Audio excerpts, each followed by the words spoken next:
आत्मा अजर अमर है तो फिर आत्मा को नरक में कैसे मिलता है दंड, आज मैं आप सभी को बताने वाला हूं।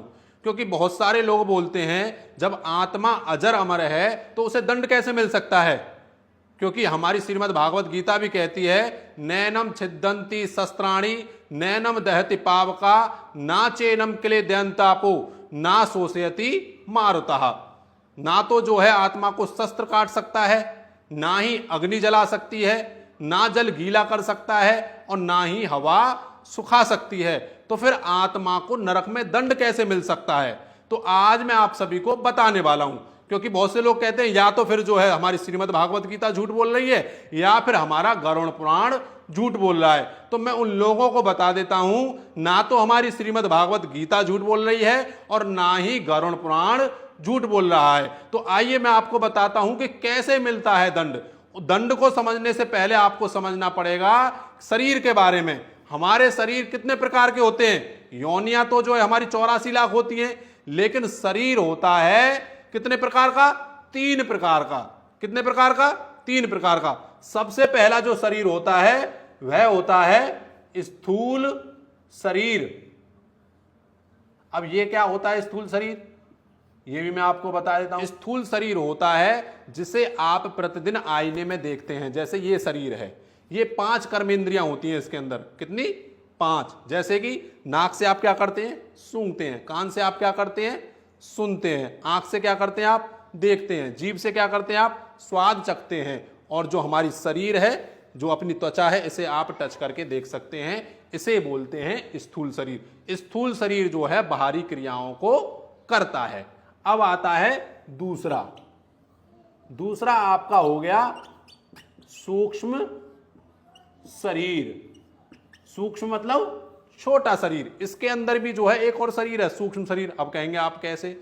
सूक्ष्म शरीर जो है 4 चीजों से बना होता है, जो ज्यादातर इंपॉर्टेंट है, जो मेन है। आपका मन, बुद्धि, चित्त, अहंकार। समझ में आया। अब देखिए सूक्ष्म शरीर में आपको बताता हूं कैसे।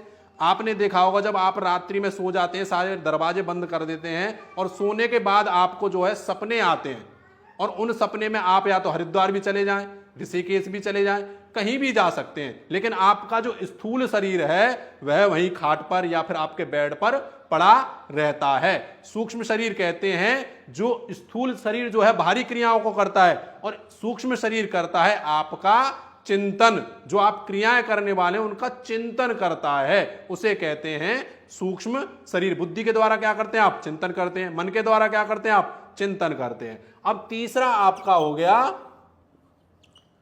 कारण शरीर। कारण शरीर क्या होता है, पहले से जो है भारी क्रियाएं करना, दूसरे जो है चिंतन करना। अब चिंतन कैसा करेंगे, जैसा आपका स्वभाव होगा, यानी कि आपका स्वभाव होगा। जैसे एक अच्छा होता है, एक बुरा होता है, जैसा आपका स्वभाव होगा उसे कहते हैं कारण शरीर। इसमें जो है रजोगुण, तमोगुण, सतोगुण होता है। अब बात करते हैं कि दंड किसे मिलता है। दंड देने से पहले आपको बताता हूं कि आत्मा का क्या काम होता है। आत्मा का काम होता है सिर्फ एनर्जी देना। बहुत से लोग सोचते हैं आत्मा बहुत कुछ करती, नहीं, आत्मा का काम है इस शरीर को सिर्फ एनर्जी देना। अब आपके ऊपर है, वह आप अच्छा करिए चाहे बुरा करिए। जैसे एक छोटा सा उदाहरण देता हूं, बिजली है, बिजली क्या करती है, पावर देती है। उस पावर से या आप ठंडी एसी चलाइए या फिर गर्म हीटर चलाइए। इसी प्रकार से आत्मा शरीर को एनर्जी देती है। अब आपकी आंखें चाहे बुरा देखे चाहे अच्छा देखे, कान आपके बुरे सुने चाहे अच्छे सुने, ये काम होता है आपका मन, बुद्धि, चित्त, अहंकार का। अब बात करते हैं दंड किसे मिलता है। दंड मिलता है आपके सूक्ष्म शरीर को। जब आपकी आत्मा निकल जाती है तो सूक्ष्म शरीर रह जाता है, और सूक्ष्म शरीर को ही जो है दंड दिया जाता है। तो उम्मीद करता हूं आपका जो संशय था वह मिट गया होगा, क्योंकि आत्मा को दंड नहीं मिलता, दंड मिलता है आपके सूक्ष्म शरीर को, क्योंकि आपका मन ही सब कुछ कराता है, आपकी बुद्धि ही सब कुछ कराती है। तो आप कमेंट करके बता सकते हैं या आपको वीडियो कैसी लगी। यहीं पर वीडियो को विराम देता हूं। सभी को जय श्री कृष्णा, राधे राधे।